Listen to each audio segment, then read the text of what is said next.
Assalamualaikum warahmatullahi wabarakatuh. Apa kabar anak-anak? Sehat semua, tetap semangat ya. Karena itu adalah harapan dari semua orang yang menyayangi kamu. Kalau kalian terus semangat dalam PJJ ini. Oke, kita masih di bab hereditas, tapi kita akan bahas yang part yang kedua ya. Yang kedua sudah kita pelajarin pekan lalu. Dan pekan ini kita akan bahas tentang determinasi seks. Kemudian ada pautan gen, pindah silang, gagal berpisah, dan gen letal untuk pautan seks untuk pekan depan ya. Nah, gambar ini adalah salah satu pola-pola pewarisan sifat yang tidak pada normalnya, di mana jari tangannya itu lebih pendek dibandingkan ukuran normal. Oke, anak-anak, kita mulai dari determinasi seks ya. Apa itu determinasi seks? Determinasi seks merupakan proses penentuan jenis kelamin pada makhluk hidup berdasarkan kromosom kelamin yang diwariskan secara bebas oleh gamet parental kepada keturunannya melalui proses meiosis. Masih ingat? Kemarin kalian sudah membuat infografis tentang pembelahan sel. Meiosis ini merupakan pembelahan sel pada sel kelamin. Nah, berdasarkan susunan kromosom kelaminnya, tipe penentuan jenis kelamin pada makhluk hidup dibedakan menjadi 4 tipe. Yang pertama yaitu tipe XY, ini terjadi pada manusia dan Drosophila melanogaster atau lalat buah, di mana jantannya XY, betinanya adalah XX. Yang kedua yaitu tipe XO pada belalang, contohnya jantannya adalah XO, betinanya adalah XX. Dan ketiga, tipe ZW terjadi pada kupu-kupu, di mana yang jantannya adalah ZZ dan yang betinanya adalah ZW. Dan yang keempat yaitu tipe haploid dan diploid. Jadi di sini ada yang memiliki kromosom N dan 2N. Contohnya adalah pada lebah. Kalian sudah tahu kalau lebah itu ada lebah ratu, ada lebah pekerja ya. Sesuai dengan tugas. Oke, lanjut. Penentuan jenis kelamin masih ya. Di sini terlihat diagramnya, gambarnya. Kalau manusia yang XY ada 46, 44 terdiri dari tipe kromosom tubuh atau autosom, dan 2-nya hanyalah kromosom kelamin ya, X dan X atau X dan Y. Sedangkan misalnya tipe jenis kelamin tipe XO pada ayam ada 24 kromosom, 22 tubuh, 2-nya adalah kelamin. Nah, ini ya, pada lebah madu yang diploid dan haploid, dan pada belalang yang tipe ZW.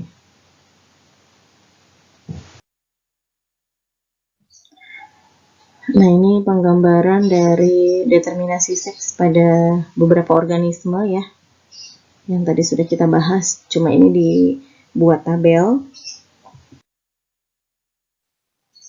Sekarang kita bahas tentang pautan gen. Pautan merupakan salah satu penyebab penyimpangan semu terhadap hukum Mendel. Jadi nanti hukum Mendel yang kedua itu banyak penyimpangannya dan akan menjadikan tugas pekan ke-14 ini untuk kalian ya. Pautan gen terjadi akibat gen-gen terletak pada lokus yang berdekatan dalam kromosom yang sama, dan saat proses pembentukan gamet mereka saling berkaitan atau berikatan. Jadi nempel aja gitu. Dengan adanya pautan gen ini, maka rekombinasi atau keanekaragaman hayati itu berkurang karena memperkecil ya, mereka saling berkaitan. Nah, di sini dicontohkan terjadi pada Drosophila melanogaster ya. Dan lebih detailnya, contohnya adalah seperti ini. Terjadi pautan gen antara tanaman ercis. Jadi kita lihat ada yang tidak memiliki pautan gen dan ada yang memiliki pautan gen. Nah, kalau misalnya yang sudah kita bahas kemarin yang namanya perkawinan dihibrida, perkawinan dua sifat beda yang sama-sama heterozigot, di sini adalah perkawinan antara P besar L besar atau berfenotip ungu lonjong dengan P kecil L kecil berfenotip merah bulat menghasilkan F1 100% ungu lonjong sesuai dengan sifat dominannya yaitu ungu lonjong. Ketika sesama F1 silangkan ya, sehingga didapatkan keturunan P2. Kalau tidak terjadi pautan gen, maka perbandingan fenotipnya adalah 9:3 banding 3 banding 1, seperti yang sudah kita bahas pekan lalu. Tapi karena terjadi pautan gen antara P besar dan L besar, dan P kecil dan L kecil, maka yang terbentuk perbandingan fenotipnya hanya 3:1, sehingga terlihat bahwa pautan gen ini memperkecil rekombinasi gen atau memperkecil tingkat keanekaragaman hayati. Jadi semakin sedikit keberagamannya karena banyak yang berpautan ya. Nah, sekarang kita bahas pindah silang. Pindah silang merupakan pemisahan dan pertukaran bagian kromatid dari sepasang kromosom homolog. Pindah silang mengakibatkan terbentuknya 4 macam gamet, yaitu 2 macam gamet yang sifatnya sama dengan induk. Nah, ini disebut dengan tipe parental ya. Ingat, yang sama persis dengan induknya disebut dengan tipe parental. Dan 2 macam gamet yang merupakan hasil pindah silang atau tipe rekombinan yang sangat berbeda dengan induknya. Besarnya nilai pindah silang atau disingkat dengan NPS ada rumusnya. NPS atau nilai pindah silang sama dengan jumlah tipe rekombinasi tadi yang berbeda dengan induknya dibagi dengan jumlah semua keturunan, berarti di sini tipe rekombinasi plus tipe parental yang sama dengan induknya dan yang berbeda dengan induknya dijumlahkan semuanya kemudian dikali 100%, sehingga satuannya nilainya adalah persen. Itu nilai pindah silang. Kalau misalnya ditanya jarak antar gen pun sama rumusnya seperti ini, tapi tidak satuannya prosentase ya, beda, tapi rumusnya sama. Nah, kita lihat di situ terlihat kromosom kembar, kromosom homolog yang berwarna merah dan biru saling pindah silang di salah satu lengannya, sehingga nanti di kromosom merah satu lengannya mengandung lengan kromosom biru, begitupun sebaliknya. Dan pindah silang ini terjadi pada proses pembelahan sel meiosis yang pertama, yaitu pada tahap profase. Dengan adanya pindah silang ini mengakibatkan kamu dan adik kamu atau dengan kakak kamu sangat berbeda satu sama lain, walaupun kembar misalnya, tetap saja ada perbedaannya. Kenapa seperti itu? Karena ketika pembentukan gamet, yaitu ovum dan sperma, terjadi pindah silang. Ya, semoga paham sampai di sini. Kenapa kita berbeda walaupun satu keluarga, walaupun satu ibu dan bapak? Ingat, karena terjadi pindah silang yang mengakibatkan keanekaragaman gen banyak. Kalau tadi pautan gen memperkecil keanekaragaman hayati, kalau pindah silang mempertinggi atau menambah keanekaragaman gen atau keanekaragaman hayati.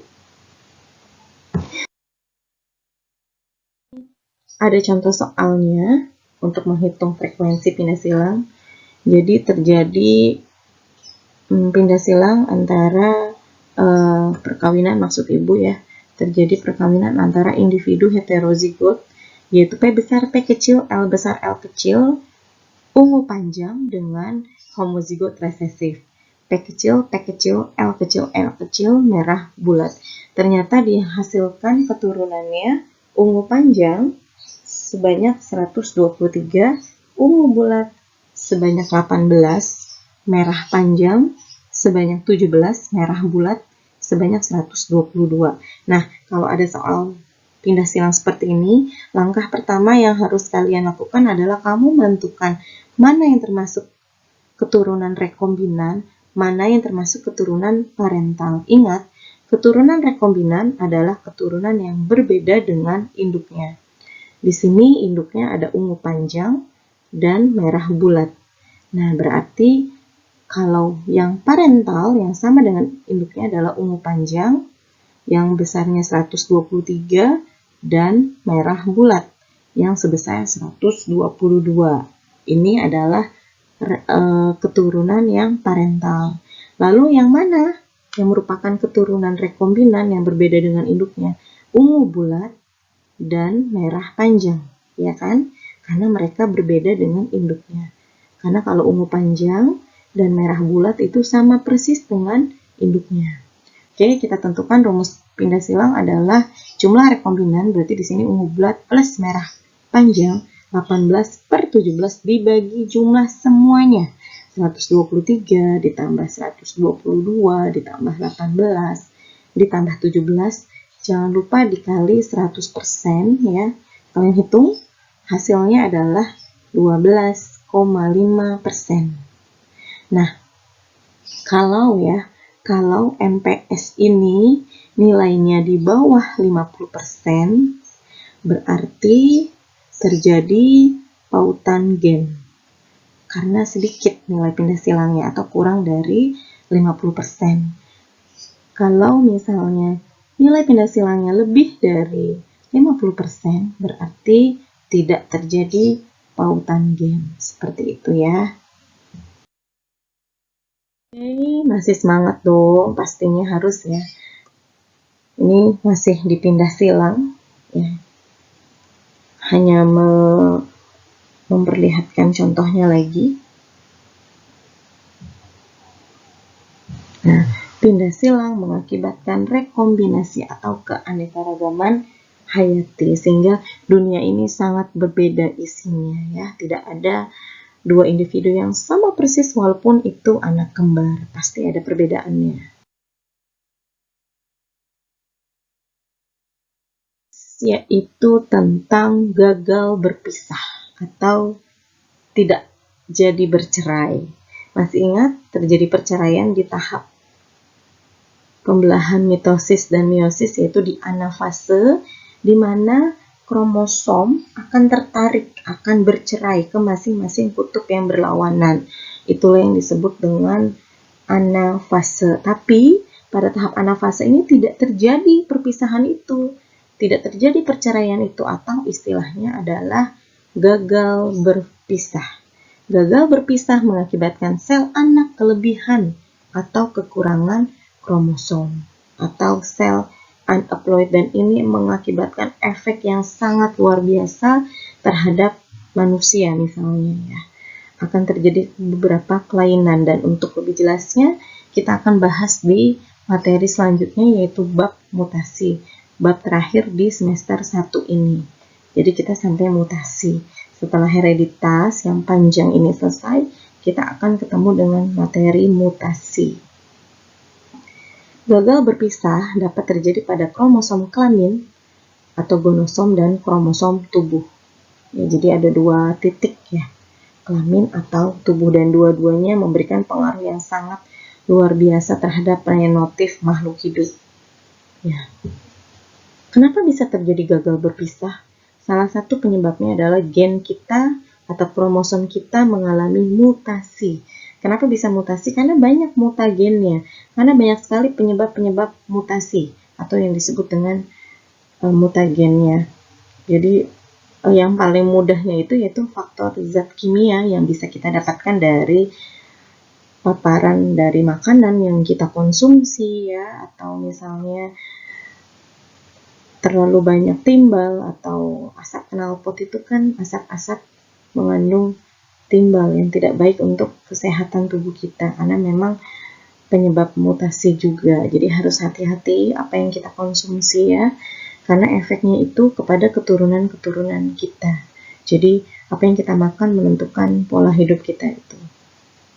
Nah, di sini digambar terlihat kalau misalnya gagal berpisahnya terjadi pada meiosis 1 ya. Tuh, harusnya tarik-menarik di sini pada tahap anafase, tapi tidak terjadi tarik-menarik, sehingga nanti hasil akhirnya kromosomnya akan ada yang lebih N+1, ada yang justru kurang N-1. Jadi kalau fatal itu kalau gagal berpisahnya terjadi pada meiosis yang pertama, itu lebih parah karena tidak ada yang normal. Harusnya kan yang normal itu N.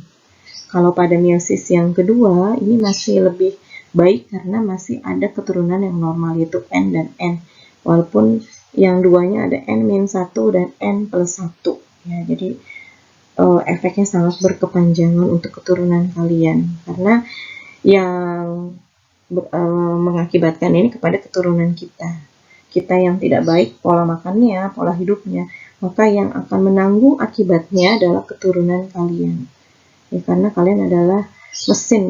Jadi mesinnya harus baik dulu untuk mendapatkan keturunan yang baik. Sama saja misalnya mau mendapatkan keturunan yang soleha dan baik, ya kitanya harus soleh dan soleha dan baik juga gitu. Kalau kitanya tidak baik, maka keturunannya pun pasti tidak baik juga. Dengan ilmu biologinya ya.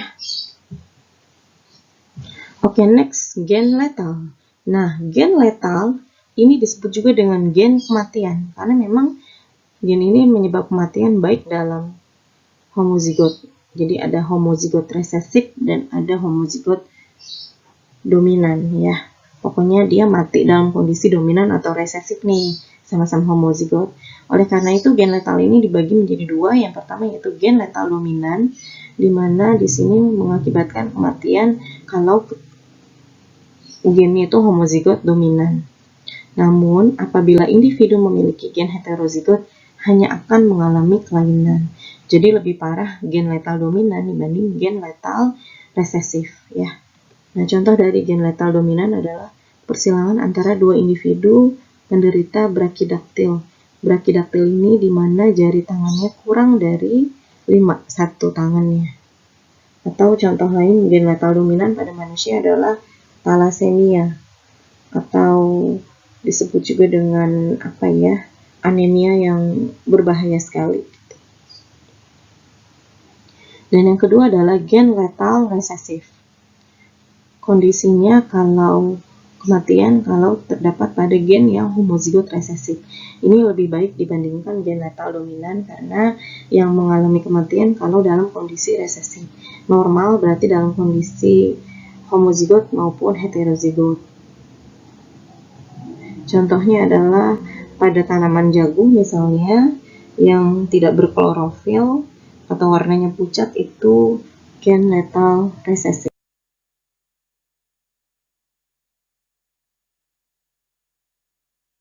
Kita langsung masuk ke contoh soal ya. Contoh soal di sini yaitu gen letal dominan pada hewan ayam. Kita lihat di sini terjadi perkawinan antara ayam redep atau ayam kriper. Ayam redep ini normal, tapi lihat penampakannya, fenotipnya, kakinya pendek ya. Ayam normal itu kan tidak seperti ini penampakannya. Kakinya pendek. Kemudian disilangkan dengan sesamanya. C besar, C kecil dikawinkan dengan C besar, C kecil, karena C besar, C kecil ini adalah normal tapi kaki pendek atau creeper. Nah, ini gen letal dominan, dihasilkan keturunan letal C besar mati ya. Jadi ketika lahir langsung mati. Kemudian 2 normal atau 2 creeper dan 1 normal. Jadi ketika ayam itu bertelur, satu telurnya ini ada 3 kemungkinan. 25%-nya mati, 25%-nya normal, 50%-nya akan menjadi ayam yang hidup tapi creeper atau redep. Seperti itu ya kemungkinannya. Jadi ada 3 kemungkinan, 25% normal, 25% mati, dan 50% creeper. Ini pada ayam. Nah, ini persilangannya ya, C besar C kecil dengan C besar C kecil. Oke, masih di gen letal yang dominan, ini terjadi pada manusia yaitu thalassemia. Thalassemia ada 2 macam, yaitu thalassemia mayor dan minor. Thalassemia mayor ini merupakan thalassemia yang parah sehingga menyebabkan kematian saat bayi. Tapi tidak semua mengalami kematian, ada yang bisa bertahan hidup asalkan biasanya setiap 1 bulan sekali dia harus melakukan transfusi darah. Harus menerima darah, jadi sangat membutuhkan transfusi darah dari seseorang yang sama tentunya golongan darahnya. Jadi kalau misalnya tidak dilakukan transfusi ya bisa saja mengalami kematian gitu. Jadi hidupnya sangat tergantung dengan transfusi darah dari seseorang. Jadi alhamdulillah ya, sangat bersyukur ya kita karena kita dilahirkan dengan normal. Dan thalassemia minor terjadi sedikit kerusakan pada eritrosit atau penderita hanya mengalami anemia atau kekurangan darah. Tapi biasanya thalassemia minor ini sangat tampak seperti orang normal, tidak merasakan gejala apapun. Tapi yang bahaya adalah ketika thalassemia minor ini menikah dengan sesama thalassemia minor, maka akan mempunyai kemungkinan untuk menghasilkan keturunan yang thalassemia mayor. Jadi alangkah pentingnya nanti kamu sebelum melakukan pernikahan harus bertanya kepada calon pasangan mengenai bibit. Ya, jadi kalau orang Jawa dulu, kalau menikah harus lihat bibit, bebet, bobot, karena memang bibit itu sangat penting. Karena beberapa penyakit itu merupakan penyakit genetik dan bisa dicegah hanya dengan cara perkawinan saja. Jadi jangan sampai terjadi perkawinan antara sesama thalassemia minor karena akan memberikan kemungkinan untuk menghasilkan keturunan yang thalassemia mayor. Dan ini di Martia Bakti ya pernah terdapat siswa yang menderita thalassemia mayor. Dari ketiga anaknya, ibu bapak tersebut, 2 anaknya yang bersekolah di Martia Bakti, dua-duanya mengalami thalassemia mayor dan dia setiap bulan harus melakukan transfusi darah. Hari ini transfusi darah pasti kemarinnya itu udah lemes, jadi kayak Dracula, ibu bilang butuh darah gitu ya. Jadi bisa dicegah hanya dengan cara perkawinan. Persilangannya seperti ini ya. Kalau sesama thalassemia minor, T besar T kecil dikawinkan dengan sesamanya, maka akan dihasilkan T besar thalassemia mayor, T besar T kecil thalassemia minor, dan T kecil normal. Jadi yang normal ini yaitu thalassemia minor dan normal. Nah, jadi keturunannya berapa? Yang mayor 25%. Tapi kan tadi yang sudah Ibu jelaskan dari 3 anaknya, yang 2 thalassemia mayor dan yang 1 thalassemia minor atau normal. Ya, dia belum terlihat apakah dia minor atau normal. Dan ingat ya, minor ini tampak normal seperti orang pada umumnya. Dan pernah juga waktu itu ada seorang siswa yang mengaku, "Bu, saya thalassemia minor karena saya mendapatkan thalassemia ini dari ibu saya yang juga thalassemia minor, tapi ayah saya normal. Makanya anak-anaknya normal semua." Ibu bilang ke anak tersebut, jangan sampai kamu menikah nantinya dengan thalassemia minor juga. Jadi harus screening darah dulu. Ada tesnya ya, di beberapa rumah sakit menyediakan tes untuk screening darah. Ini lanjut, sekarang adalah gen letal resesif. Contohnya ini adalah pada tanaman jagung ya, dimana kalau misalnya A besar A kecil ini normal ya, jadi mempunyai klorofil, dan A besar A kecil ini juga normal dikawinkan dengan sesamanya, maka dihasilkan A besar jagung hijau tua 25%, jagung hijau muda A besar A kecil 50%, dan yang albino yang akan mati kemungkinannya hanya 25%. Ingat, walaupun kemungkinannya kecil tapi tetap ada gitu. Jadi setiap dia menghasilkan keturunan, jagung tersebut kemungkinannya ada 3, mati, hidup dengan warnanya hijau tua, atau hidup dengan warnanya hijau muda. Karena ini masih hidup kalau hijau ya, karena mempunyai klorofil. Karena kalau tanaman tidak punya klorofil, maka dia akan mati. Karena bagaimana dia berfotosintesis, bagaimana dia untuk menghasilkan makanannya. Oke, kalau sudah keluar slide tugas pekan ke-14, berarti materinya sudah selesai. Dan ini adalah tugas kalian ya, membuat infografis tentang salah satu bentuk penyimpangan hukum Mendel. Ketentuannya maksimal 3 slide seperti biasa. Isi terdiri dari definisi, contoh kasus, dan sertakan nama, kelas, juga sumber. Pembagiannya, siswa nomor urut 1-6 mendapatkan tema epistasi dan hipostasi, siswa nomor urut 7-12 kriptomeri, siswa nomor urut 13-18 polimeri, siswa nomor urut 19-24 gen-gen komplementer, siswa nomor urut 25-30 tentang atavisme, dan 31-36 tentang alel ganda. Karena di IPA 1 hanya ada 29 siswa, jadi pembagian temanya berdasarkan kelipatan 5 ya, 1-5 gitu, 6-10 biar kebagian semuanya. Jadi Untuk penyimpangan semu hukum Mendel ini merupakan tugas individu kalian di rumah masing-masing ya, dan menjadi tugas pekan ke-14 ini.